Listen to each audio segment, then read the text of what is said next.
자, 이 세 가지를 안 먹으면 당뇨 탈출할 수 있나? 이런 제목. 당뇨가 치료되지 않아요. 뭐 치료 안 되는 거죠. 그래서 약만 먹고 약으로 관리를 하고 있는 그런 실정에 있습니다. 당뇨라고 하는 거, 네, 소변에 당분이 나온다 이런 얘기 있잖아요. 네, 당이 나온다. 왜 나올까요? 어떻게 됐길래 이런 일이 벌어지나요? 탄수화물을 먹지 않으면 되나요? 탄수화물 먹지 않으면 당뇨가 되지 않나요? 탄수화물 안 먹으면 좋겠는데 안 먹고 어떻게 사냐? 다들 걱정을 하시죠.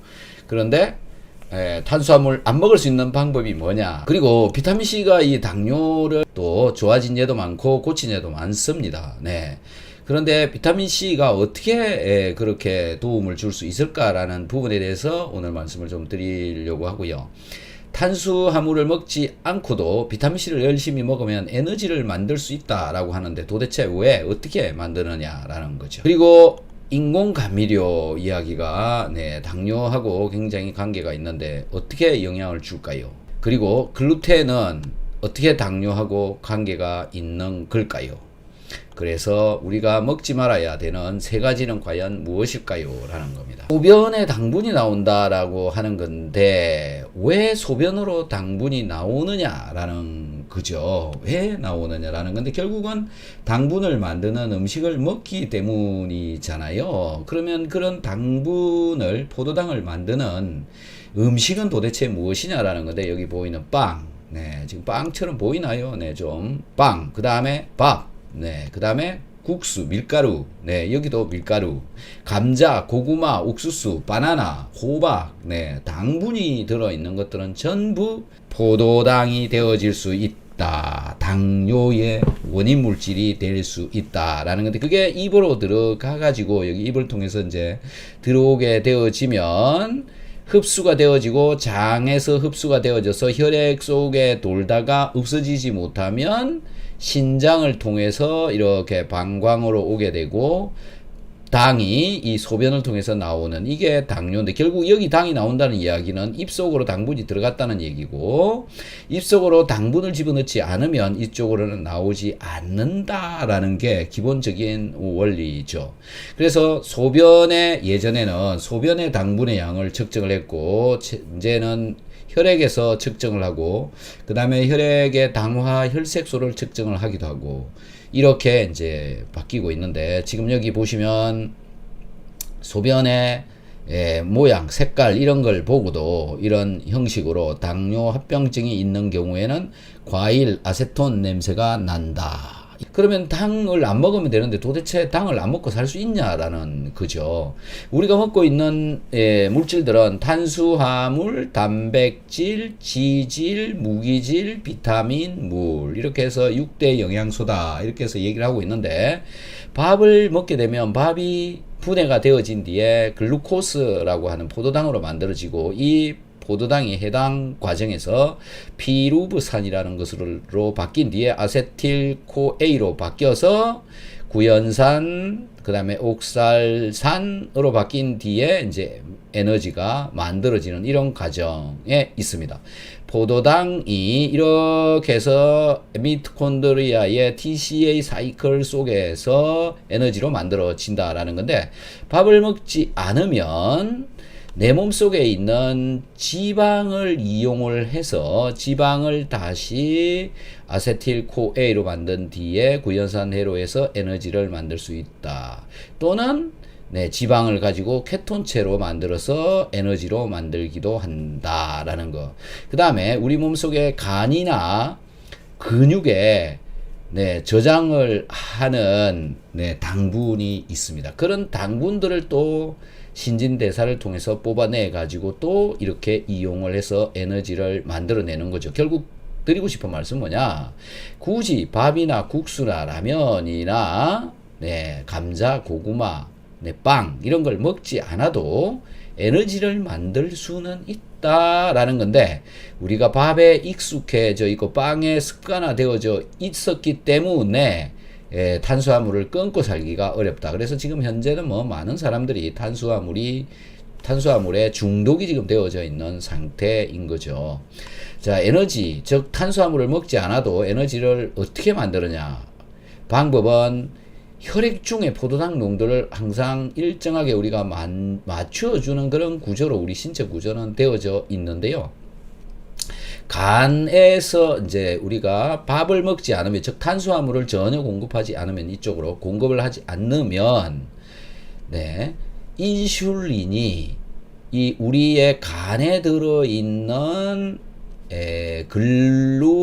글리코겐이라고 하는 이런 그 당분이 저장되어져 있는 분자가 있습니다. 이것을 분해를 시켜서 당으로 만들어내 가지고 포도당으로 만들어서 다시 에너지로 만들어낸다라는 거. 네.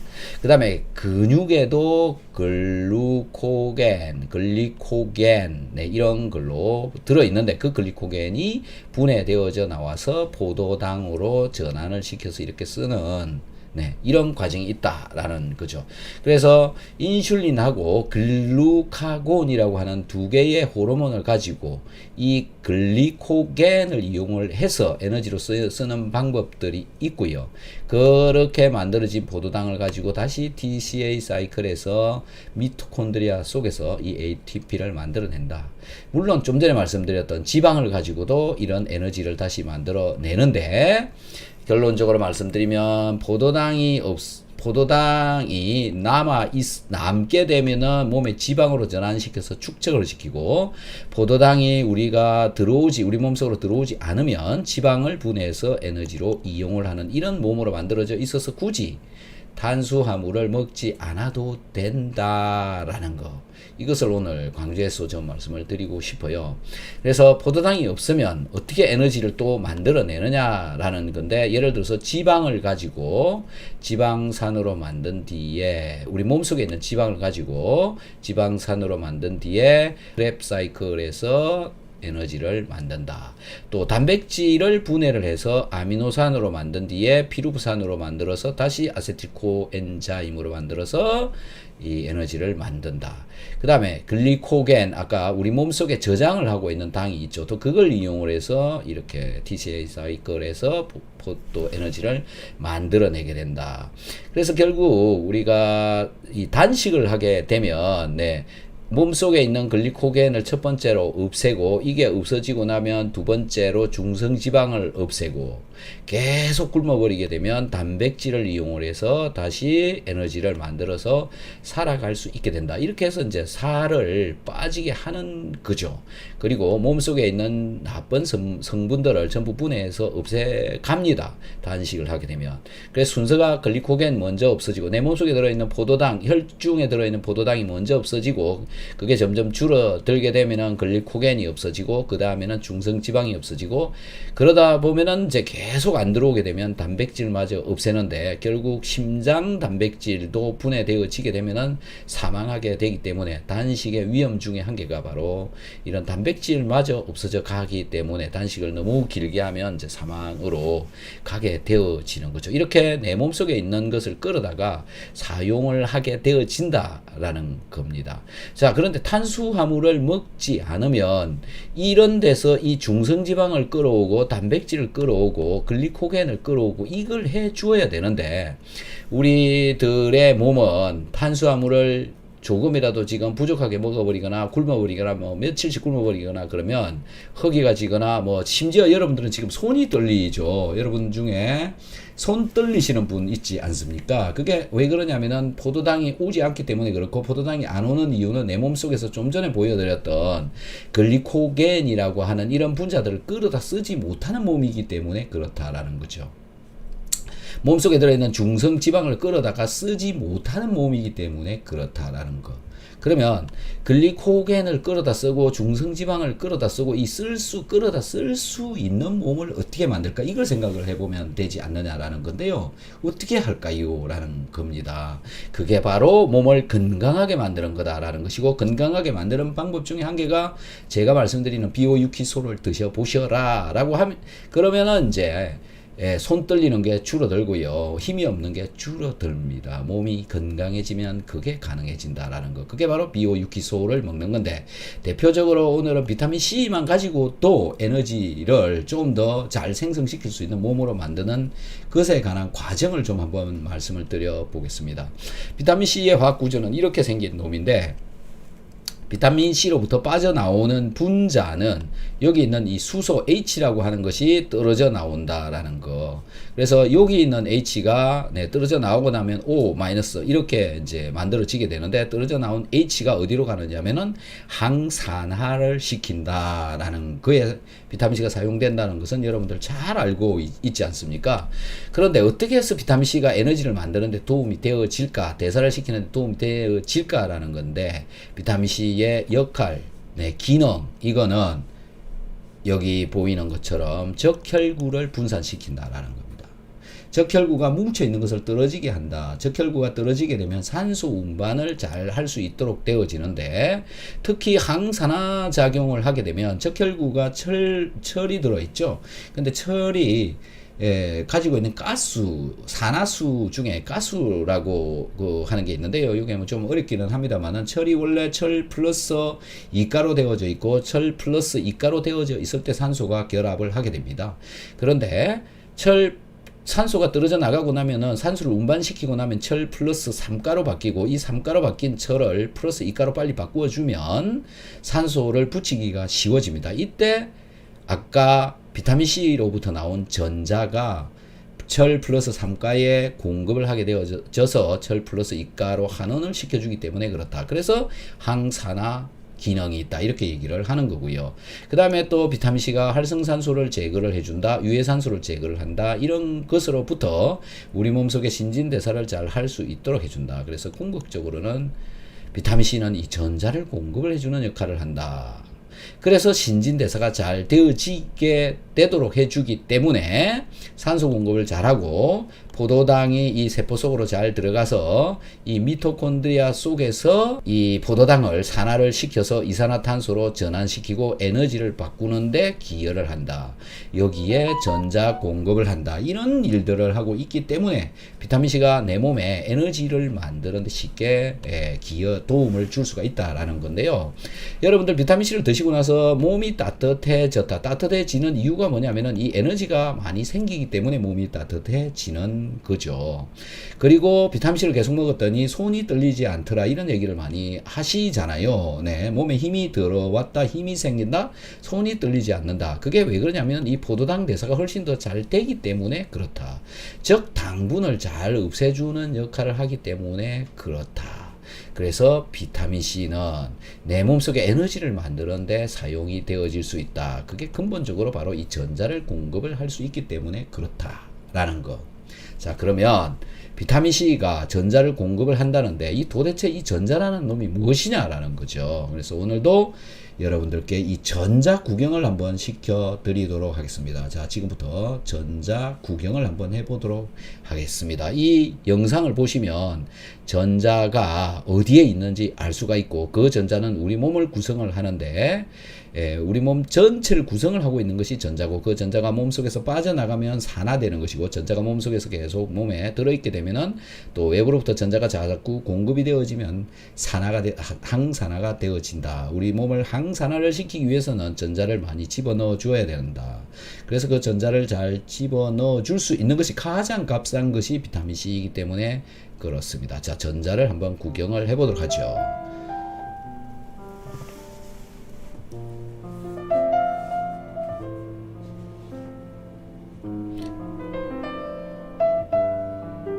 자, 지구를 벗어나서 하늘로 계속 올라가고 있습니다. 우주를 구경을 하러 가봅시다.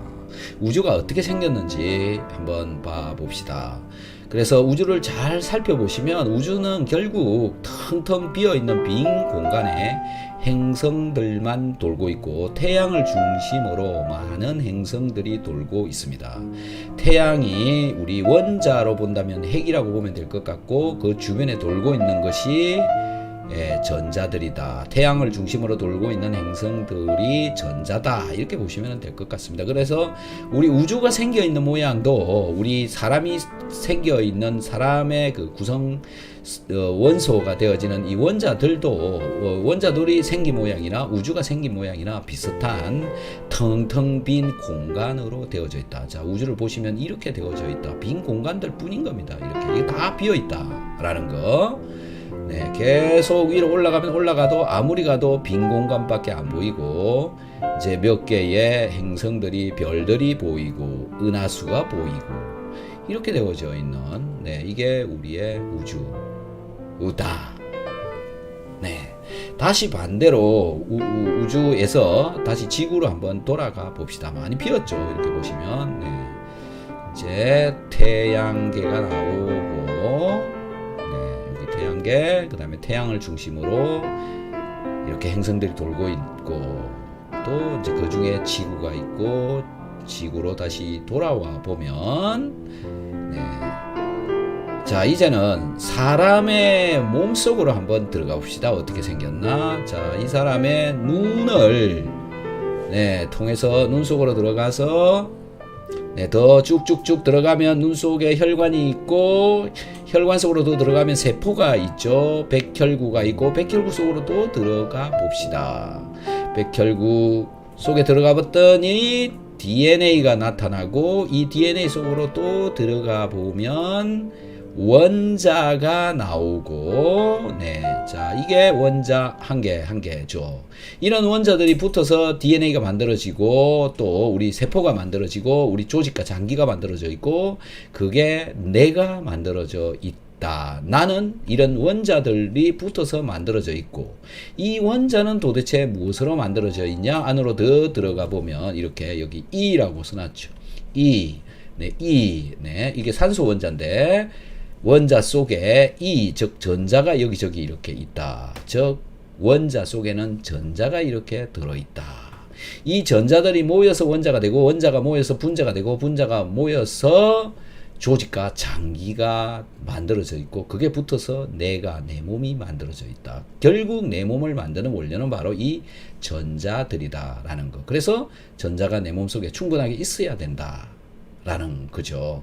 자, 이 전자로 구성되어져 있다. 그리고 더 안으로 계속 깊이 있게 들어가면, 더 들어가면, 계속, 지금도 전자가 나오죠. 다시 안으로 계속 들어가야 겨우, 저 안에 핵이 들어있습니다. 이게 이제 뭐 태양, 우주를 보면 태양이라고 보시면 될 것 같아요. 그래서 바깥에 전자가 돌고 있고 안에 핵이 들어있는데 이 핵의 양은 그렇게 많지가 않아요. 전부, 우리 눈에 보이는 것은 전부 전자다. 악수를 해도 손과 손이 마주치게 되면 전자와 전자가 마주치는 거고요. 키스를 해도 결국은 전자와 전자가 마주치는 거다라는 거죠. 자, 이렇게 전자로 만들어져 있는 것이 우리의 몸이다 라는 겁니다.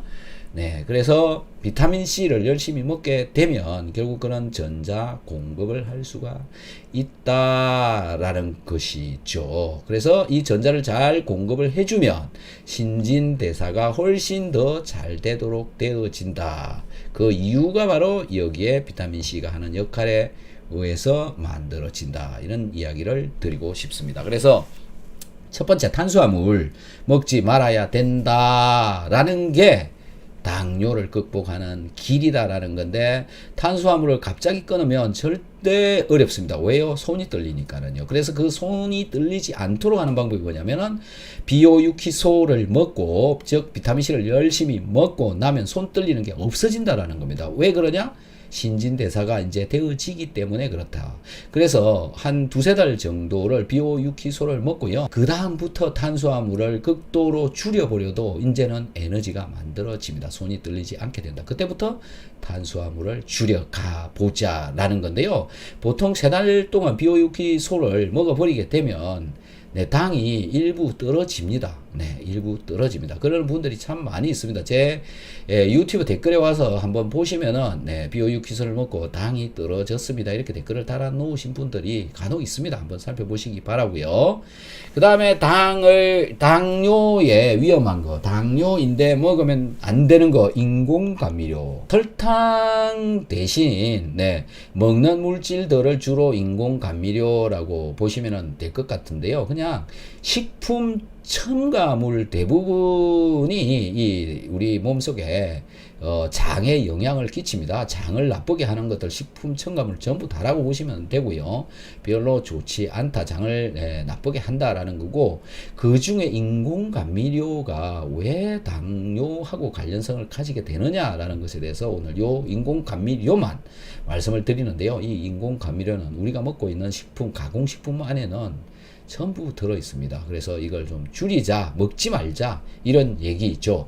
인공감미료는 종류가 아스파탐, 아세스르팜, 이상하겠어요. 있긴 합니다만은. 자, 이 세 가지가 주로 우리가 요즘 먹고 있는 당분들, 단맛을 내는 물질들, 네, 여기 보면 감미도는 설탕의 600배, 칼로리 제로, 이런 것들 때문에 이거를 네, 많이 집어넣고 우리는 먹고 있습니다. 네, 주로 이런 음료수, 네, 음료수류에 가득가득 들어있죠. 그런데 이 콜라 이거 하나를 먹게 되면은요, 보통 네, 일반적인 그 설탕이 들어있는 양이 한 30g 정도 들어있는데, 그 설탕을 없애버리고 아스파탐이라는 것을 집어넣어 놓고 단맛을 유지를 하는데, 이 아스파탐이 지금 이렇게 안 된다 이런 표시가 되어져 있는 것처럼 이게 별로 몸에 좋지 않다, 좋지 않은 이유가 뭔지를 지금부터 한번 살펴보자 라는 건데요. 이 아스파탐은 아스파라틱 애시드라고 하는 아미노산과 페닐알라닌이라고 하는 네, 아미노산, 그 다음에 메탄올, 이게 붙어서 만들어져 있는 건데, 이게 우리 몸속에 들어오면 여기가 잘라지고 여기가 잘라지고 해가지고 분해가 되어집니다. 그래서 아스파탐 125mg 정도가 들어있는 어떤 그 음료수를 마시게 되면 위장으로 들어와 가지고 장에서 흡수되어진 뒤에 10% 정도가 메탄올로 전환이 되어진다라는 거죠. 메탄올. 네. 그 다음에 이제 아스파라틱 애시드인 아미노산으로 40%가 바뀌고 또 50%는 페닐알라닌으로 바뀌고 이렇게 분해되어지는데, 여기서 문제가 되어지는 거 바로 이 두 가지는 아미노산이니까는 크게 걱정은 없는데 메탄올이 문제가 되는 거죠. 그래서 이게 우리 몸에 나쁜 영향을 줄 수가 있다라고 하는 것이고요. 기타 또 다른 문제를 일으킬 수 있는 것들이 어떤 게 있냐면은, 이 물질 자체에 여기 보면 벤젠고리가 들어있는데요. 이 벤젠고리는 비극성을 강하게 띠기 때문에 우리 장에 있는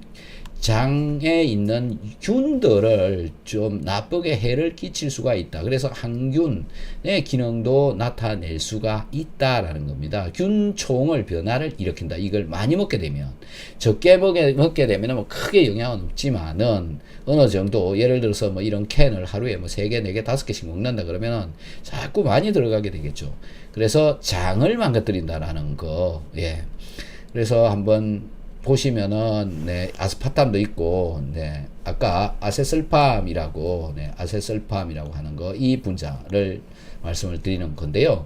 이것도 우리 몸속에서 체내에서 대사가 되지 않고 24시간 내에 소변으로 거의 뭐 배설이 되어지는 것 때문에 인슐린 분비에 영향을 주지 않고 혈당치에도 영향을 주지 않아서 당뇨 환자에게 매우 좋은 설탕 대체제다라고 알려져 있고요. 하지만은 이 구조를, 이게 아스셀팜의 분자 구조인데 여기 벤젠고리가 이렇게 들어있죠. 벤젠고리가 들어있으면 대부분의 물질들은, 특히 합성해서 만들어낸 물질들은 별로 좋지가 않습니다. 그래서 이것을 가지고 또 다른 실험들을 해보면, 쥐를 가지고 이제 이런 실험을 했다라고 하는데, 암의 원인이 될 수 있는 결과를 보여주기도 했다. 미국 국립과학센터에서 1996년도에 네, 이것을 청량 음료에 허가를 해줄 때는 주의할 필요가 있다. 안전성 문제를 제기를 하고 있다. 네. 이런 얘기들이 나오고 있습니다. 그리고 가량의 경우에 문제시 될 수도 있지만은, 음료, 껌 등 식품에 사용되는 극소량의 경우에는 네, 걱정을 하지 않아도 되는 양이다. 이렇게 얘기를 하고는 있습니다. 네, 그래서 열심히들 먹고 있고, 네, 하지만 당뇨 환자의 경우에는 아니다라는 겁니다. 왜 그러냐면 흡수가 당뇨 환자의 경우에는 장이 자꾸 잘 망가져 있기 때문에 이런 것들이 흡수가 다른 사람에 비해서 건강한 사람에 비해서 흡수가 잘 되기 때문에 그렇습니다. 그래서 장이 또 망가져 있다. 장이 망가진다. 또 균에 또 나쁜 영향을 끼칠 수가 있다라는 거죠. 그래서 이런 내용들을 한번 찾아봤습니다. 인공감미료가 어떻게 당뇨에 영향을 주나. 설탕 대신 저열량 인공감미료 당뇨병 위험을 높인다. 헬스 조선의 네, 에서 나온 건데요. 제가 이 글을 좀 한번 찾아봤는데 보시면 설탕 대신 사용하는 감미료인 슈크랄로스가 당뇨병의 위험을 높인다는 연구 결과가 나왔다.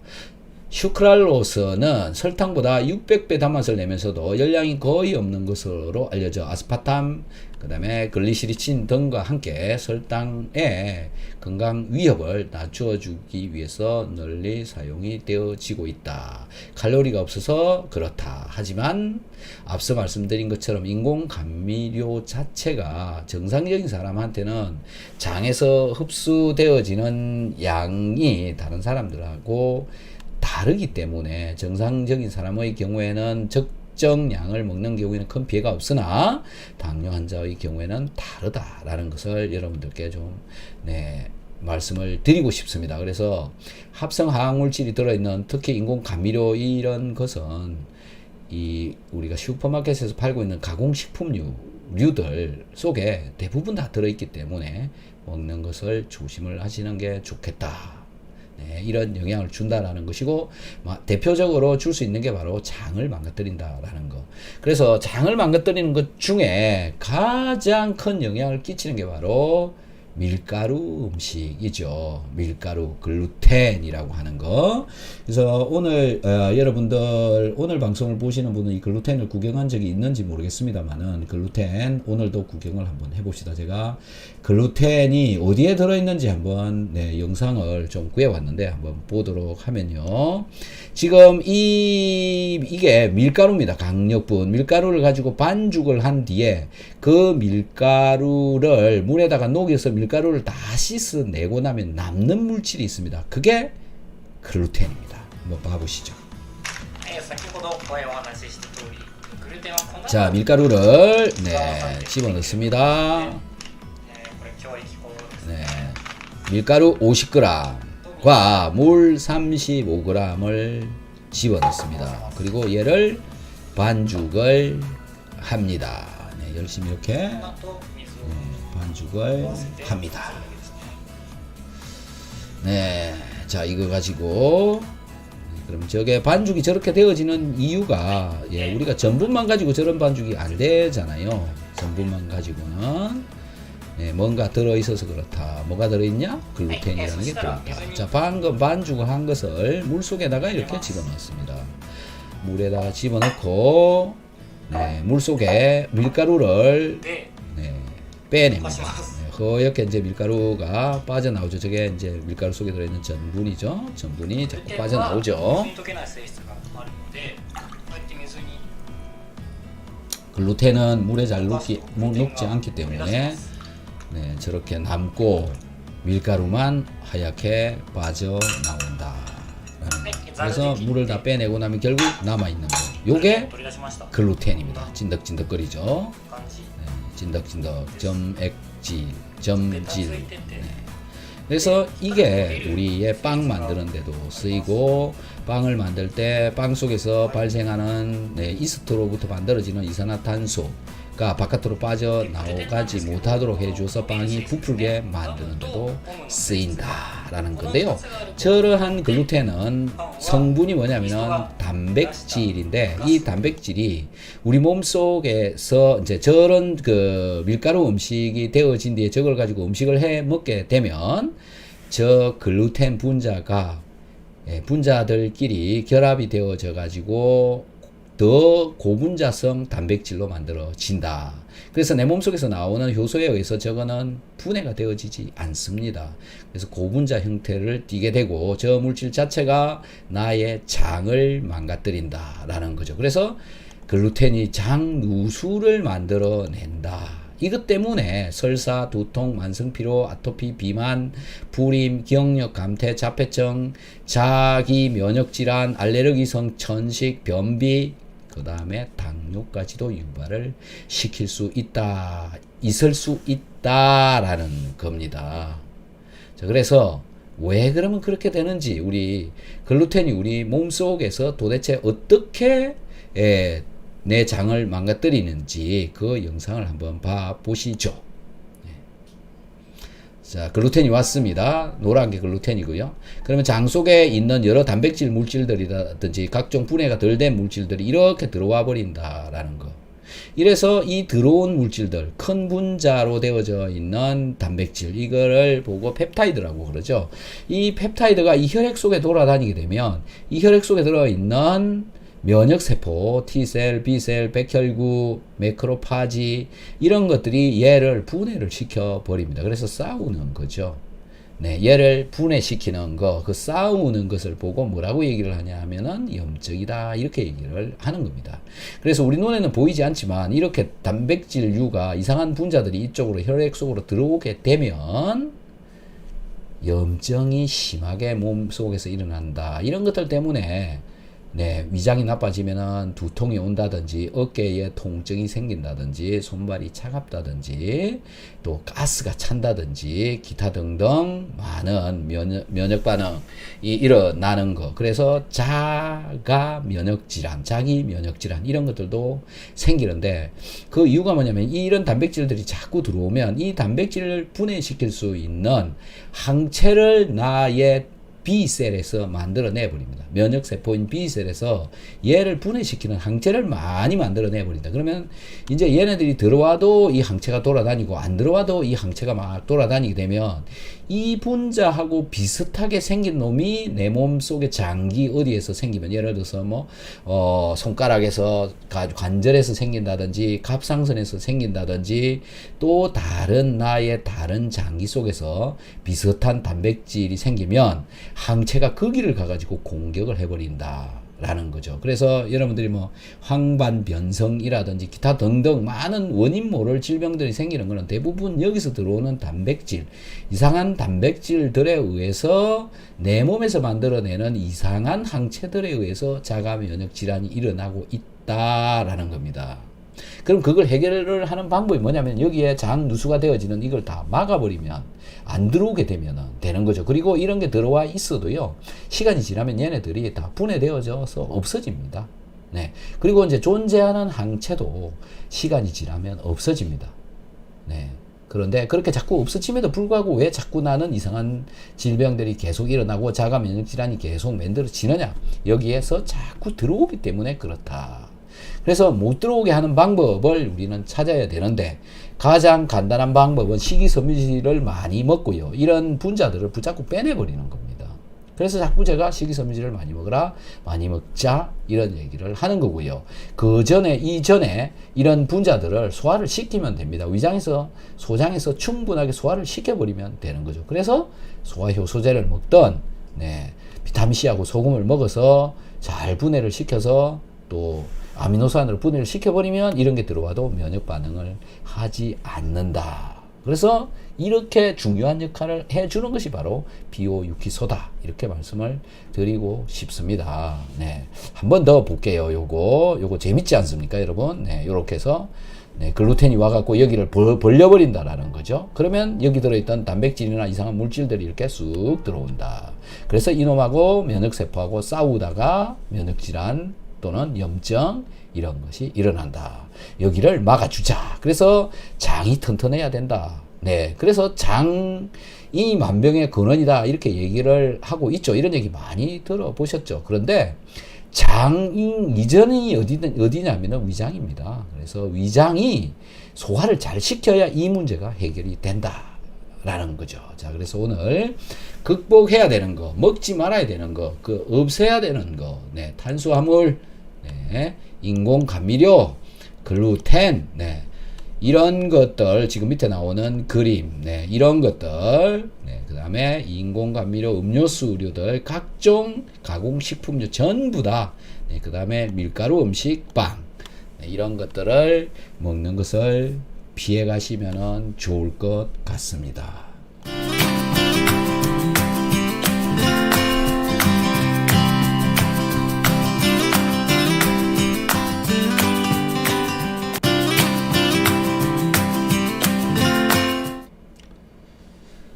자, 여기 보시면 이게 어디냐면은 삼성 당뇨 소식지라고 하는데요. 여기에 보면은 인공 감미료 바로 알기 이렇게 나와 있어요. 네, 여기 보면 아스파탐, 네, 사카린, 네, 임신과 인공 감미료. 자, 여기 보면은 당뇨병 산모나 임신성 당뇨병을 갖고 있는 사람들의 경우 인공 감미료를 사용하는 것은 그 종류에 따라 안전성에 차이가 있다. 아스파탐 성분인 페닐알라닌은 그 혈중 농도가 정상 수치 이상으로 증가될 경우에 태아의 신경계 손상을 일으킬 수 있다. 인공 감미료로서 섭취하는 양은 소량이므로 적정량을 사용하면 크게 문제가 되지 않습니다. 그러나 사카린의 경우 태반을 통과하여 태아의 신체 조직에 전달되어질 수 있으며 이것이 태아로부터 제거되는 속도가 느리기 때문에 임산부가 가량으로 사용하는 것은 조심해야 된다. 인공 감미료를 사용하는 음료수, 네, 여기 보면은 아까 제가 말씀드린 그런 것들이 다 들어 있습니다. 이렇게 조심을 해야 된다라는 거. 네, 또 보시면 인공 감미료에 의한 혈당 상승과 장내 세균의 역할. 네, 우선 혈당 상승하고의 관계성이 있는지 제목만 한번 읽어보겠습니다. 인공 감미료 우리 너무 많이 먹고 있고요. 인공 감미료는 혈당치에 대해서 단기적인 효과는 볼 수가 있지만은, 네, 결국은 몸을 별로 좋게 하지는 않는다라는 거. 네. 예, 인공 감미료에 의한 당뇨병 발생. 인공 감미료가 혈당을 올리지는 않지만 당뇨병 발생을 증가한다는 연구가 있다라는 거죠. 네. 인공 감미료가 단기적으로 혈당 이나 인슐린 반응에 직접 영향은 주지 않지만 습관적으로 인공 감미료를 사용하면 혈당이나 인슐린에 대한 작용 이외의 기전으로 영향을 줄 가능성을 생각할 수 있다. 그래서 미각의 비만, 당 대사에 영향을 준다. 네, 그 다음에 인공 감미료는 장내 세균총에 영향을 주어 당 대사에 관여되어진다. 인공 감미료 꼭 먹어야 할까? 자, 이런 내용들을 얘기하고 있습니다. 그래서 조심들 해야 될 것 같습니다. 자,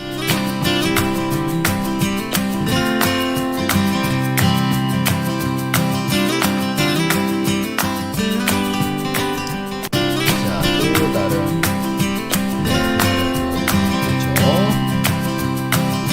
네, 여기 보시면 요거는 제가 그 아세설팜이라고 인공 감미료에 대해서 구글에서 검색이 지금 되어진 건데요. 비만과 설탕 대체 인공 감미료의 안전성을 이렇게 봐야 된다라는 거죠. 인공 감미료 이거, 합성 감미료 이거 안전할까? 인공 감미료, 아세설팜, 칼륨, 네, 같은 물질입니다. 네, 여기 많이 이렇게 이야기들을 하고 있다라고 보시면 될 것 같고요. 네, 아세슬팜 칼륨하고 인슐린의 관계, 충치와의 관계, 네, 이런 것들, 인공 감미료의 부작용, 네, 이런 것들을 여러분들이 한번 좀 봐보시면 될 것 같고요. 비만과 설탕 대체 인공 감미료의 안전성, 아까 말씀드렸던, 네, 이런 것들이 있습니다. 그래서 다소 문제는 있고 또 적게 먹을 경우에는 아주 적게는 괜찮은데 당뇨 환자의 경우에는 다르다라는 거 좀, 네, 말씀을 좀 드리고 싶습니다. 네. 네, 수고하셨습니다. 긴 시간 같이 참여해 주신 여러분께 감사의 말씀을 드립니다. 또 점점 더 좋은 내용으로 여러분들께 보답을 하도록 하겠습니다. 그리고 질문들 많이 올려주시면 좋겠고요. 시간을 내서 저의 유튜브에 댓글을 올려주신 분들께 답변을 한꺼번에 영상으로 보내드리도록 하겠습니다. 감사드리고요. 또 만납시다. 바이바이.